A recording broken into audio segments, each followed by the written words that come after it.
quiero aprovechar de, en primer lugar, agradecer la gentileza y el honor de ser invitada a presentar este libro. Todos entendemos lo que significa escribir un libro. Es un trabajo que exige constancia y del cual uno se siente o debería sentirse orgulloso. Así es que tomo como si me hubiera pedido ser la madrina de bautizo de un hijo esta invitación. Así que muchas gracias, Gastón, por eso. Pero también quiero agradecer el contenido del libro, el trabajo que supone concentrar información que es relevante mantener viva.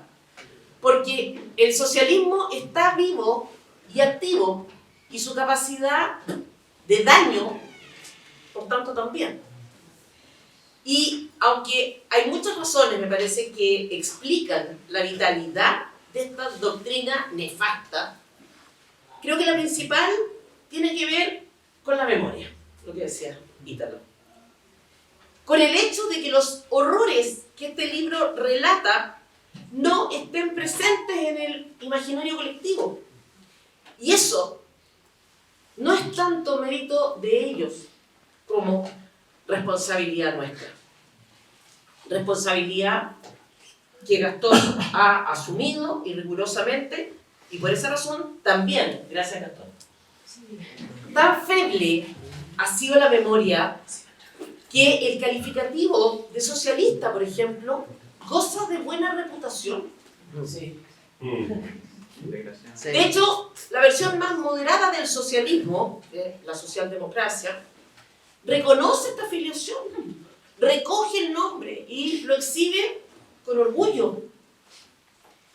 Y lo que es peor, los supuestos defensores de la libertad, supuesto, y heredero, supuesto, de la tradición judeo-cristiana, se disputan el privilegio de ser reconocido como socialdemócrata. Así de profundo ha sido el olvido, así de grave, porque el veneno, aunque sea en pequeñas dosis, es veneno.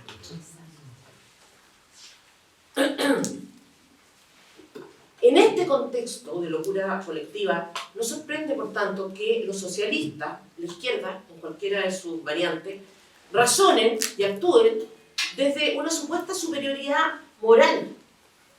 Hasta cierto punto, hemos sido también nosotros quienes lo hemos permitido.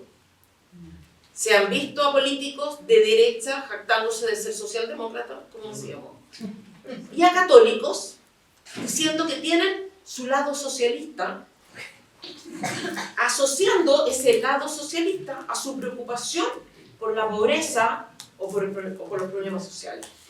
Lamentable.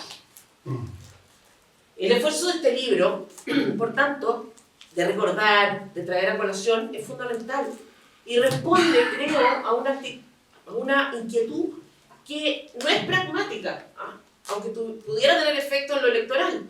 La inquietud del que comprende la capacidad destructiva que tiene el socialismo, porque ahí donde se ha instalado ha habido catástrofes. Esas catástrofes son las que el libro narra. Hambruna, atropellos brutales, hasta de las más básicas de las libertades, muerte, crueldad, vacío, odio, sin sentido. ¿Cuántos de esos que se horrorizan hoy con las cárceles de Bukele, cuántos de los que temen la aparición de una figura como la suya en Chile entienden que el sistema penitenciario soviético, por ejemplo, estuvo inspirado en la doctrina que profesan o de la que se sienten orgullosos?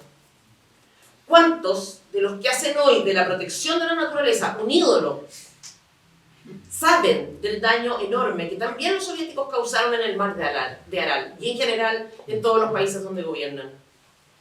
¿Cuántos de los que acusan de toda clase de fobias a los que se atreven a cuestionar sus políticas identitarias están al tanto de que ha sido el socialismo el responsable de los más atroces genocidios en la historia? De estas cosas habla el libro. Hoy día es perentorio sacar a la luz, mostrar cuál es el lugar al que conduce esta utopía. y el instrumento que tenemos es poderoso. Es la verdad, se llama verdad. Y la fuerza de la verdad es superior a la de las palabras o de los discursos grandilocuentes. Pero aún así nos superan muchas veces. Porque esa verdad permanece oculta. La verdad concreta, precisa e indesmentible es la que podemos encontrar en este libro, que sugiero leer y consultar como libro de cabecera hasta que reconocerse socialista dé vergüenza. La perversión, en el sentido etimológico del término, es el concepto que mejor grafica la naturaleza del socialismo. Invierte, da vuelta el orden natural de las cosas, miente, confunde. Y me parece que la relación del socialismo con la religión, y particularmente con la religión católica, es donde la perversión es más grotesca. La separación entre la Iglesia y el Estado, por ejemplo, no tiene su origen en la Revolución Francesa, tampoco es un principio del socialismo, o que hunde ahí sus raíces, sino en la persona de Cristo. No sé si compartimos eso. Pasajes del Evangelio para ilustrar la radicalidad, la firmeza con que Jesús enfrentara la pretensión de confundir el orden sobrenatural con el orden político concreto abundan. Cuando se le pregunta a Jesús, por ejemplo, si está permitido pagar el impuesto al César, la respuesta es clara. ¿Por qué me tienden en una trampa? Muéstrenme un denario. Cuando se lo mostraron, preguntó, estoy leyendo un extracto.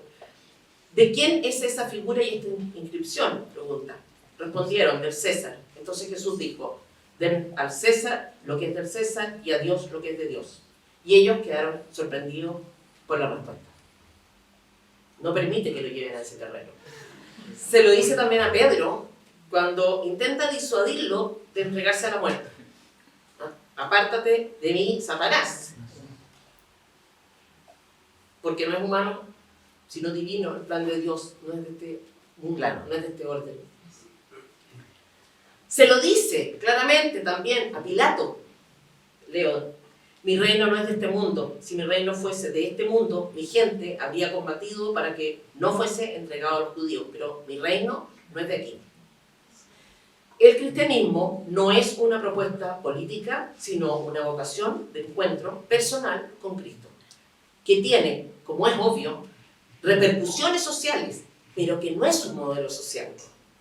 No hay una forma de organización que pudiera designarse oficialmente cristiana, un sistema político o económico, pero hay algunas que atentan claramente contra su esencia. El socialismo es una de ellas. Y no pretendo con esto sostener la idea de que la religión sea una cuestión de índole privada o que no tenga incidencia en la vida social. Somos, como decíamos, herederos de la cultura cristiana occidental y hay que defenderla. La conducta del cristiano en todo orden de cosas debería estar impregnada además por su fe. Podría haber sido domingo hoy día, una especie de fe. Iluminar con su fe. Pero esto no tiene nada que ver con identificar esa fe con cuestiones o posiciones discutibles en relación a la forma en que los problemas de orden público deben resolverse. Paradójicamente, en este error de confusión, en esta herejía de orden práctico,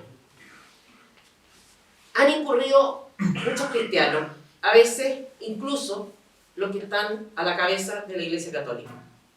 Francisco tiene algunas menciones en este libro bastante merecidas.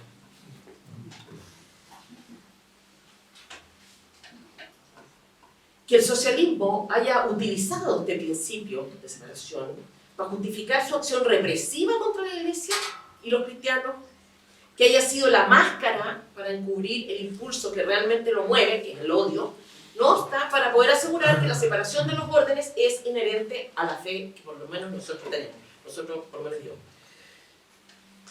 La perversión no consiste, por tanto, en separar el orden religioso del orden político, sino en justificar toda clase de abusos en nombre de esa separación. El conflicto español de los años 30, incluido en el libro y relatado extensamente, lo ilustra de manera perfecta.